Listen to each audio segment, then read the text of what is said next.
இன்றைக்கி பார்த்திங்கன்னா நம்ம தங்கியிருக்க ஹோட்டல்லேருந்து கிளம்பிட்டோங்க. கிளம்புறப்போ பார்த்திங்கன்னா வானம் வந்து ஃபுல் க்ளவுட்ஸாக இருக்குது. அவ்வளோ ஒரு அருமையாக இருக்குது மூமெண்ட்டு. நீங்களே அதை பாருங்களேன். அவ்வளோ ஒரு சூப்பராக இருக்குது. நைட்டு மழை பெஞ்சிருக்கு. பட் காலைல மழை இல்லை. நாங்கள் அப்படியே கிளம்பிட்டோம். பாருங்களேன் நீங்களே. அவ்வளோ சூப்பராக இருக்குது பாருங்கள் இந்த கிளைமேட்டு. அவ்வளோ ஒரு ஜாலியாக இருந்தது அந்த ரைட் பண்ணுறதுக்கே ஒரு இன்ட்ரெஸ்ட்டாக இருந்தது. இந்தமாரி டைமில் தான் அந்த ரைட் பண்ணுறதுக்கே நம்மளுக்கே பிடிக்கும்.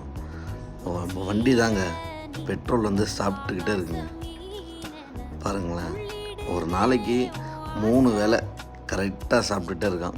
ஒரு வேளைக்கு டேங்க் ஃபுல் பண்ணால் 1000 1050 அந்தமாரி வந்துடுதுங்க. நம்மளும் சாப்பாடு சாப்பிட்றோமோ இல்லையோ, நம்ம வண்டிக்கு தேவையான சாப்பாடு கொடுத்துருணுங்க ஒரு நாளைக்கு. இல்லைனா அவன் எங்கன்னா நம்மளை பழி வாங்கிடுவாங்க. பாருங்கள், மழையிலையும் நம்ம திங்ஸாக நனையாமல் அதுக்கேற்ற டாப் பாக்ஸ் அதெல்லாம் வச்சுருக்கோம். சேஃப்டியாக ரைட் பண்ணுங்கள்.